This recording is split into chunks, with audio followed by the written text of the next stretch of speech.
A salesman looked Daniel straight in the eye and told him the dealership was practically giving the car away, $50 above invoice, losing money on the deal. Daniel shook hands, signed the papers, and cruised home convinced he'd just outsmarted an entire industry. He hadn't. The dealership quietly pocketed over $3,100 on that deal, and Daniel never noticed a single dollar of it. Now here's where it gets wild. Daniel's buddy Marcus spotted the car parked outside, fell in love with it, and walked into that exact same dealership the very next weekend. Same model, same month, same salespeople. Marcus paid $2,600 more. Same car, different outcome, and both of them thought they got a fair deal. The difference wasn't the car, it wasn't even the negotiation. It was 5 words Marcus said the moment he walked through the door. But we'll get to that. Because first, you need to understand the machine. There are 14 hidden profit layers baked into every single car transaction. Most buyers never discover even one of them. And the most expensive layer? It's not on the showroom floor. It's in a room you enter after you think the deal is already done. Let's break all 14 down, starting with Daniel. Daniel's perfect negotiation. Daniel wasn't impulsive about this. He spent months preparing. He pulled up invoice data, read forums, watched videos. He walked into that dealership armed with the manufacturer's invoice price, the number the manufacturer actually charges the dealership for the car. The window sticker was $33,500. The manufacturer's invoice was $30,800. Daniel negotiated hard, back and forth for almost 2 hours. The salesman sighed, rubbed his temples, talked to the manager 3 times. Finally, they landed at $30,850, just $50 over invoice. The salesman slumped in his chair like he'd just taken a loss. Daniel felt electric. And look, if the only profit layer was that visible gap between what you pay and the invoice price, Daniel would have genuinely won. $50 in gross profit is almost nothing. But that $50, that's the only number you're allowed to see. Underneath it, there are 13 more layers, all invisible, all built into the structure before you ever walked onto the lot. The layers you never see. Front end. Layer 1. Dealer holdback. After your sale closes, the manufacturer quietly sends money back to the dealership, usually 2 to 3% of the sticker price. On Daniel's $33,500 car, that's anywhere from $670 to $1,005 flowing straight back to the dealership after the sale, with zero involvement from you. Daniel thought the dealership made $50 on him. The holdback alone made them 13 to 20 times that. Layer 2. Dealer cash incentives. When manufacturers overproduce a specific model and need to move inventory fast, they pay dealerships a bonus to push those units. You will never know if the car you're looking at has one of these attached to it. Layer 3. Volume bonuses. Stair-step programs. Dealerships earn escalating bonuses based on how many cars they sell in a given period. Hit a certain threshold, and every car sold in that window earns an extra payout. This, not generosity, is why dealerships suddenly get flexible at the end of the month. They're chasing a bonus tier worth tens of thousands of dollars. Layer 4. Regional rebates. If a specific region is underperforming, manufacturers quietly roll out dealership-only rebates to stimulate sales in that area. These never appear on any consumer-facing platform. Not Edmunds, not KBB, not TrueCar. Nobody. Layer 5. Floor plan assistance. When a dealership receives a car from the manufacturer, they finance it with a loan. That loan has interest. Manufacturers often cover a portion of that interest cost, another hidden subsidy that pulls the dealership's actual cost well below what's on the invoice. Layer 6. Back-end brand incentive programs. These are payments tied to customer satisfaction scores, service metrics, and brand compliance, not tied to individual sales, but a consistent stream of income running quietly in the background. The real numbers from public records. Here's where it gets concrete. Some dealerships are publicly traded corporations, Lithia Motors, AutoNation, Penske, with hundreds of locations and SEC-required financial disclosures. These filings show exactly how money flows. Average gross profit on a new car sale, $3,400. Average gross profit on a used car, $2,950. Now, subtract rent, salaries, lot costs, administrative overhead, all the operating expenses accountants call SG&A, and net profit per car lands around $600 to $1,300. That's the number that made Daniel feel brilliant. He's thousands ahead of the average buyer on the sales floor. But the sales floor isn't where the real money is made. The room behind the room. Daniel thinks the negotiation is over. He shook hands. He's walking down a hallway. He's led into a smaller, quieter office to handle paperwork.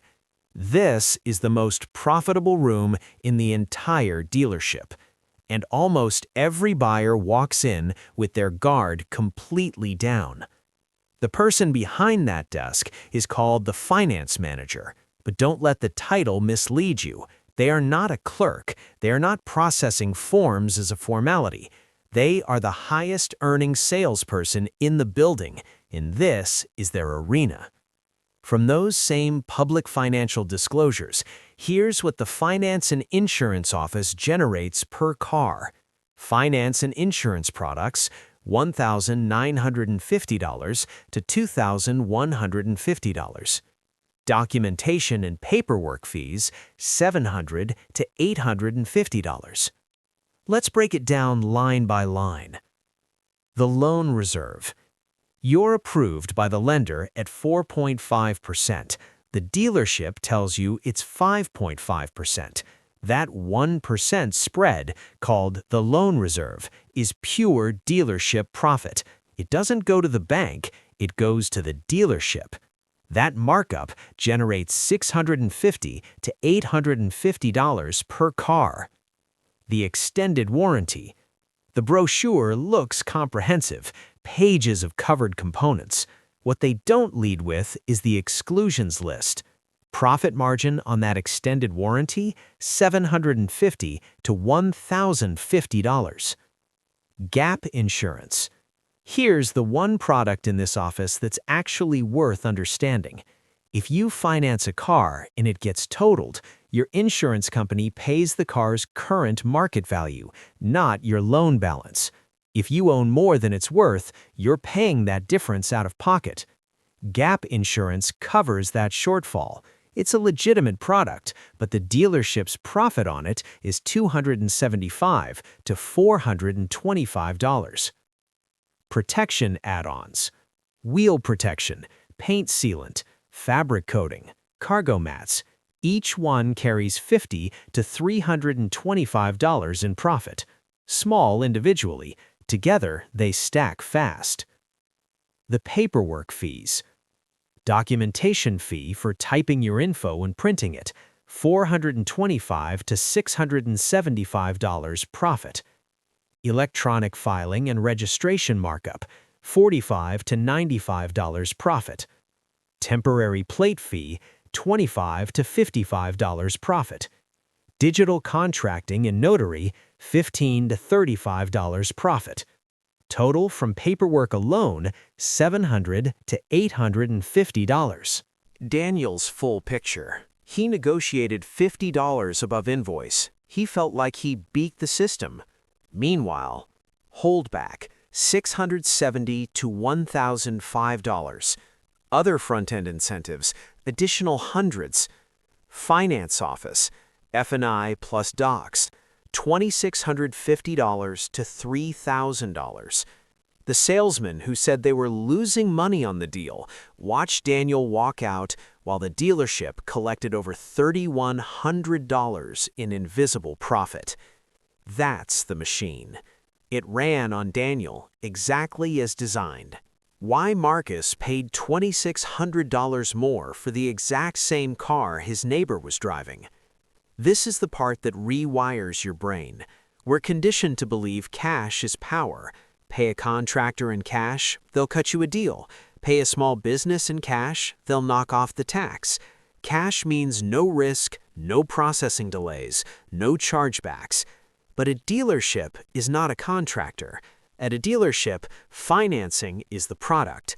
The loan isn't a burden to them, it's a profit center. When you remove it, you're not simplifying the deal, you're cutting off their most valuable revenue stream. And notice this, the finance office charges fees for practically everything: documentation, registration markups, notary, but the one fee most dealerships don't charge is a loan origination fee. Why? Because they want you in that loan. The money isn't up front, it's in everything attached to those monthly payments. The tests you don't know you're taking. Some people hear this and think, easy, I just won't tell them I'm paying cash. Smart instinct, but the dealership is already several steps ahead. They've built a series of qualification tests into the buying process, specifically designed to reveal whether you intend to finance. Test 1, the clipboard. Before you ever meet a salesperson, a front desk associate hands you a form: name, address, model interest, trade-in status, and right there, payment method, cash or finance. Feels like a routine intake form. It's the first filter. Test 2, the credit check. 2/3 through the process, they tell you they need to run your credit. Sounds procedural. But at that stage, they're not confirming your credit worthiness, they're confirming your intent to finance. It's a commitment check disguised as paperwork. Test 3, the pre-filled application. By the time you reach the finance office, your loan application is already partially completed. You've confirmed financing intent 2 or 3 times without realizing it. The further you go without committing to financing, the more negotiating power you lose. The dealership's flexibility shrinks at every stage. The actual strategy. Run the numbers. So if cash costs more and the dealership is screening you at every step, what do you actually do? Here's the play, step by step. Step 1, walk in as a financing buyer. Don't mention cash, don't hint at it. You are, as far as they know, a financing customer. That label keeps you in the high profit category, and that's the category that gets the most negotiating flexibility on price. Step 2, at the clipboard, ask one specific question. What's your loan origination fee? They'll think you're comparing their rates against your credit union, which you're actually confirming is that there's no upfront fee you'd lose by paying the loan off early. Step 3, negotiate the purchase price aggressively. The dealership will give you more room than they'd give a cash buyer because they're counting on recovering margin in the finance office. Use that expectation as leverage. Step 4, in the finance office, negotiate the F&I products. You now know the margins. Extended warranty, $750 to $1,050 in profit, negotiable.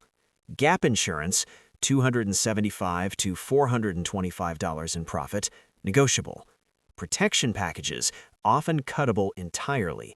You don't have to buy everything placed in front of you, and what you do want, you don't have to pay sticker price for it. Step 5, read the loan contract line by line. Every fee should appear under finance charges or loan fees. If it's not listed, push back, and most critically, confirm there is no prepayment penalty. This is non-negotiable. Step 6, sign the loan, drive home. Pay it off. Next day, next week, whenever you're ready. You finance the car, technically, but not for long enough to accrue meaningful interest. You got the financing buyer's price, you sidestepped the cash buyer penalty, and you cleared the loan before it cost you anything significant. The entire strategy depends on 2 things: no origination fee and no prepayment penalty. If either exists, run the math. In most cases, the savings on purchase price still win, but always verify before you sign. The final takeaway. The showroom floor feels like the battlefield. The back and forth, the manager consultations, the dramatic pauses. It's theater. Convincing, well-rehearsed theater. The real transaction happens in that back office. Daniel negotiated a sharp price on the surface and quietly handed most of it back in the room he walked into afterward, guard completely down, pen in hand.